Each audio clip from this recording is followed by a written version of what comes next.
Seja muito bem-vindo ao Falando do Evangelho.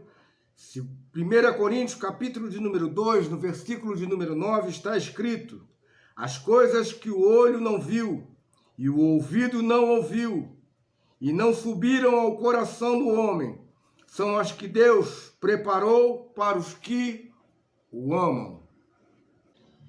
O limite entre o prazer e o pecado é uma linha bastante tênue para os padrões da atual sociedade. Códigos morais e éticos perdem força ante uma sociedade liberal e corrompida em seus conceitos. O pecado, ele é o DNA dessa sociedade, que se orgulha de algum dos seus frutos, como, por exemplo, um Jesus Cristo humilhado na Sapucaí, ou ainda um especial de Natal de um grupo de teatro que extrapola todo o nosso entendimento. O sarcasmo com que é santo o torna profano. Outro dia, me lembro bem, eu estava no supermercado e um menininho se jogou no chão e começou a bater suas pernas, seus braços, e ele se debatia todo. Eu pensei, ele deve ter epilepsia. Aí a mãe falou, tá bem, toma esse chocolate. Logo ele recobrou seu estado normal e saiu andando. E ele representa bem essa geração, uma geração sem limite, em que o pecado está no seu DNA, na sua essência, no seu cerne. E nós cremos, como as Escrituras Sagradas nos ensinam, que uma vez pecando Adão, todo o gênero humano pecou nele. Sendo Adão cabeça de toda a humanidade, ele trazia em si o DNA do pecado de toda a humanidade. Somos formados da substância do corpo e da alma de nossos pais. E visto que eles carregam o DNA do pecado, logo fomos concebidos em pecados. Salmo de número 51, versículo de número 15. Eis que em iniquidade fui formado, e em pecado me concedeu minha mãe. Em consequência de termos nascido em pecado por causa do nosso genoma oriundo de Adão, todo gênero humano se corrompeu por completo, moral e espiritualmente falando. O homem natural pode ser iluminado intelectualmente, mas ele é cego espiritualmente. Pode ter afetos naturais, mas o seu coração está morto para Deus. Ele é avesso a Deus e a sua palavra. 1 Coríntios 15, versículo 21 diz: porque assim como por um homem veio a morte, também por um homem veio a ressurreição dos mortos.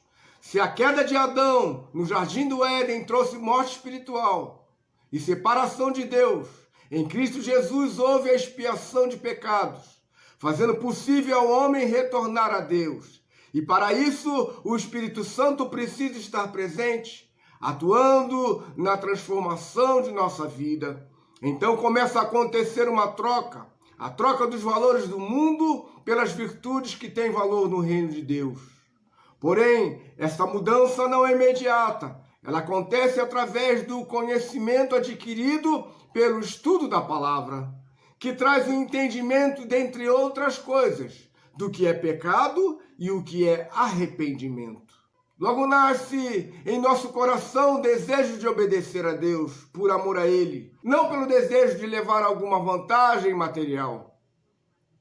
Tudo que outrora era normal e presente na sua vida, ou seja, as obras da carne, já não mais têm espaço no seu coração. Louvado seja o nome do Senhor. Os efeitos da presença do Espírito Santo são vividas a partir da nossa intimidade com Ele. Então descobrimos como o presente deixado por Jesus é precioso. João 14, versículo 16 diz assim: e eu rogarei ao Pai, e Ele vos dará outro Consolador, para que fique convosco para sempre, o Espírito da verdade, que o mundo não pode receber. Louvado seja o nome do Senhor. A vida cristã pode ser comparada a uma longa viagem à vida eterna, às moradas celestiais. Podemos afirmar que o Espírito Santo, ele é o GPS que nos conduz nessa viagem. Uns chegam, embarcam nessa viagem, são os recém-convertidos que se decidiram ao ouvir a mensagem da cruz. Outros descem, são chamados pelo Senhor e se vão desta vida para a vida eterna.